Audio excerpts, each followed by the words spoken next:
यहाँ देखिए हम लोग एक टॉपिक का डिस्कस करेंगे इलेक्ट्रोस्टैट में।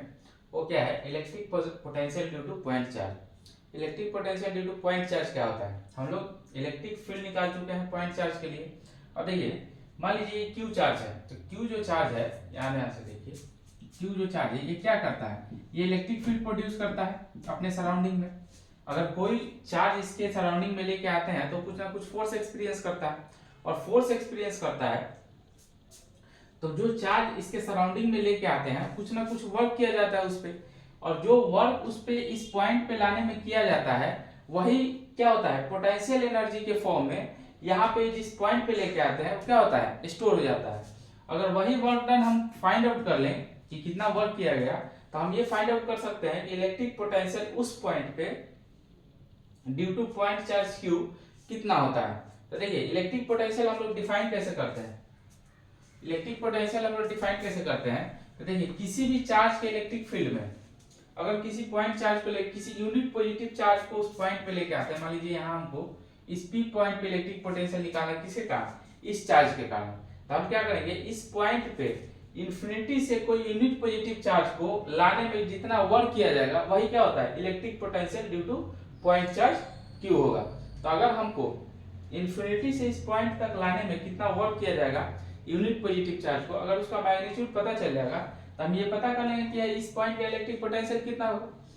तो उसी को फाइंड करने की कोशिश करेंगे। तो देखिए ये मेरा पॉइंट चार्ज क्यू है और इससे r डिस्टेंस पे हमको इलेक्ट्रिक पोटेंशियल निकालना है। तो यहाँ पे इलेक्ट्रिक पोटेंशियल निकालना है, तो अब हम क्या करेंगे, यहाँ एक dx डिस्प्लेसमेंट के लिए, इस dx डिस्प्लेसमेंट के लिए हमको कितना वर्क करना पड़ेगा। तो यहाँ मान लीजिए यूनिट पॉजिटिव चार्ज है।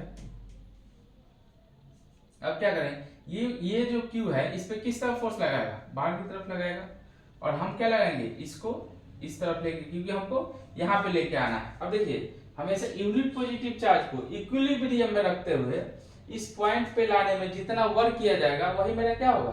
इलेक्ट्रिक पोटेंशियल होगा। अब देखिए तो ये इस तरफ लग रहा है, देखिए फोर्स हमारा किस तरफ लग रहा है? इस डायरेक्शन में लग रहा है, और ठीक अपोजिट हमारा क्या है? ये dx डिस्प्लेसमेंट है। तो अगर यहाँ पे इस स्मॉल डिस्प्लेसमेंट के लिए अगर वर्क डन निकाले dw, तो क्या आ जाएगा?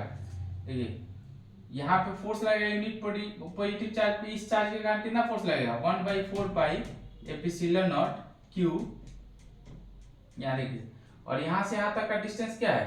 x²। ठीक है, ये तो फोर्स लग गया, और डिस्प्लेसमेंट कितना हो रहा है? dx, यानी कि इनटू dx। हम जानते हैं कि फोर्स का फॉर्मूला क्या होता है? F.S cos theta. तो हमारा ये फोर्स हो गया और ये क्या हो गया? डिस्प्लेसमेंट हो गया। और cos थीटा देखिए, फोर्स इस साइड लग रहा है, डिस्प्लेसमेंट इस साइड हो रहा है, तो दोनों के बीच का एंगल कितना हो जाएगा? 180 डिग्री, यानी cos लिख सकते हैं 180 डिग्री। अब यहाँ ध्यान से देखिए dw, इसको इंटीग्रेट कर दीजिए, और देखिए cos 180 डिग्री का वैल्यू कितना होता है? -1। तो -1 हम लोग पहले ले रहे हैं, 1/4 pi epsilon nought q by x² dx। इसको इंटीग्रेट कर देंगे। हम जानते हैं देखिए इंटीग्रेशन में क्या होता है, अंदर में जो भी कांस्टेंट पार्ट है उसको बाहर निकाल लेते हैं, और dw को अगर इंटीग्रेट करेंगे तो dw तो टोटल वर्क डन कितना हो जाएगा? w। और यहाँ देखिए यहाँ कांस्टेंट टर्म को बाहर लीजिए, तो 4 pi epsilon nought q constant है लेकिन x चेंज हो रहा है। देखिए यहाँ से यहाँ तक का डिस्टेंस जैसे जैसे यहाँ लेके आ रहे हैं x का वैल्यू क्या हो रहा है? चेंज हो रहा है। तो x मेरा अंदर रहेगा, देखिए तो -1/4 पाई एप्सिलॉन नॉट q, और यहाँ देखिए अंदर में क्या हो जाएगा? 1/x² dx। अब इसको इंटीग्रेट करना है, w equal to -1/4 pi epsilon nought q, और इसको इंटीग्रेट कीजिए तो यहाँ क्या हो जाएगा? x², ऊपर लेके जाएंगे तो देखिए इंटीग्रेशन क्या होता है? x पे पावर n का dx का इंटीग्रेशन होता है xn plus n 1 divided by n plus 1। ठीक उसी तरह अगर x को x² को ऊपर लेके जाएंगे तो क्या हो जाएगा? x पे पावर -2, और यहाँ +1 करेंगे, और नीचे n प्लस 1 यानी कि -2 + 1। ठीक है, अब देखिए अब यहाँ क्या होगा? w, यहाँ देखिए w इक्वल टू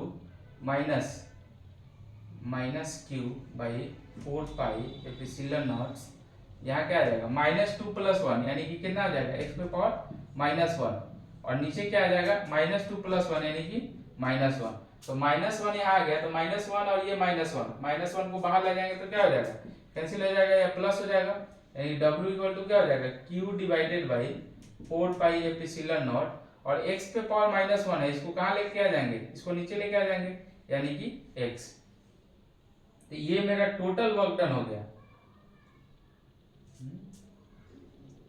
अब x देखिए, और लिमिट यहां से छूट गया, लिमिट क्या रखें -1, लिमिट क्या हो जाएगा, हमको कहां से लाना है, इन्फिनिटी से किस तक लाना है, r तक, यानी कि इन्फिनिटी से r तक, यहां भी लिखिए इन्फिनिटी से r तक, इन्फिनिटी से r तक। अब देखिए x पे पावर -1 है, यहां देखिए यहां लिखिए 1/x आ गया। अब क्या करेंगे, इन्फिनिटी से r तक, तो लिमिट पुट करेंगे, ये है लोअर लिमिट, ये है अपर लिमिट, तो पहले किसको पुट करते हैं, पहले अपर लिमिट को माइनस लोअर लिमिट। तो यहां देखिए w equal to q by 4 pi epsilon nought, और लिमिट पुट करेंगे तो यहां अपर लिमिट क्या हो जाएगा 1 बाई इंफिनिटी और माइनस इंफिनिटी से r तक, तो पहले 1 बाई r और माइनस 1 बाई इंफिनिटी। अब देखिए यहाँ 1 बाई इंफिनिटी को हम क्या लिख सकते हैं, इसका वैल्यू हो जाएगा 0, और 1 बाई r यानी कि w इक्वल टू क्या हो जाएगा q by 4 pi epsilon not divided by r, यानी कि यही इस पॉइंट पे हमारा क्या आ गया, इलेक्ट्रिक पोटेंशियल आ गया, यानी कि यूनिट पॉजिटिव चार्ज को इन्फिनिटी से इस पॉइंट पर लाने में हमको कितना वर्क करना पड़ेगा, q divided by 4 pi epsilon not r, यानी कि हम देख सकते हैं कि जो इलेक्ट्रिक पोटेंशियल है ये q तो कांस्टेंट है, 4 पाई एप्सिलॉन नॉट कांस्टेंट है, यानी कि इनवर्सली प्रोपोर्शनल किसके हो गया 1 बाई r के, यानी कि यहां से इस पॉइंट चार्ज से इसका डिस्टेंस जैसे जैसे बढ़ाएंगे वैसे ही मेरा इलेक्ट्रिक पोटेंशियल क्या हो जाएगा, घटते हुए चला जाएगा, और जैसे जैसे इस दोनों के बीच का डिस्टेंस कम होगा इलेक्ट्रिक पोटेंशियल क्या होगा, इंक्रीज होता हुआ चला जाएगा। और मान लीजिए ये तो यूनिट पॉजिटिव चार्ज को लेके आए, अगर q चार्ज को दिखाएं तो यूनिट पॉजिटिव चार्ज को यहां से लाने में वर्क डन इतना करना पड़ा, तो q चार्ज को लाने में कितना करना पड़ेगा, यानी q से इसको मल्टीप्लाई कर देंगे, यानी कितना हो जाएगा, यहां देखिए यानी कि इलेक्ट्रिक पोटेंशियल कितना हो जाएगा, v से इसको रिप्रेजेंट करते हैं तो 1 by 4 pi epsilon nought q, यहाँ q1 मान लीजिए चार्ज लेके आ रहा है, डिवाइडेड बाई क्या हो जाएगा r। ये किसका इलेक्ट्रिक पोटेंशियल होगा, q चार्ज, यहाँ तो यूनिट पॉजिटिव चार्ज लेके आ रहे हैं तो इलेक्ट्रिक पोटेंशियल मेरा क्या आ गया q बाई r, लेकिन अगर q1 चार्ज लेके आएंगे तो q1 से क्या कर देंगे मल्टीप्लाई कर देंगे, तो हमारा total electric potential of charge q at a point p निकल के आ जाएगा। ठीक है, तो हम लोग इलेक्ट्रिक पोटेंशियल किसी चार्ज के इलेक्ट्रिक फील्ड में किसी पॉइंट पे कैसे फाइंड आउट करते हैं, ये पूरा डेरिवेशन है।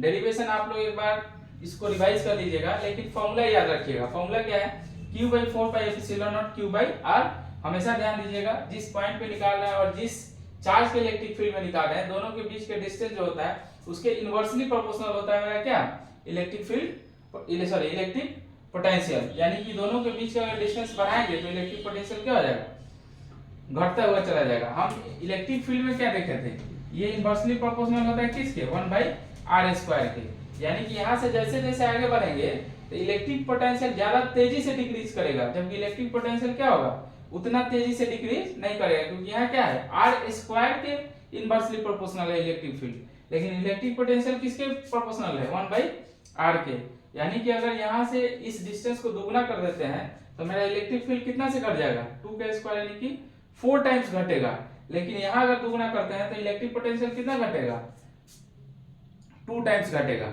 ये समझ रहे हैं ना, तो ये पूरा डिस्कशन हो गया इलेक्ट्रिक पोटेंशियल का। अब आगे हम लोग अगले वीडियो में एक दूसरा टॉपिक लेके आएंगे।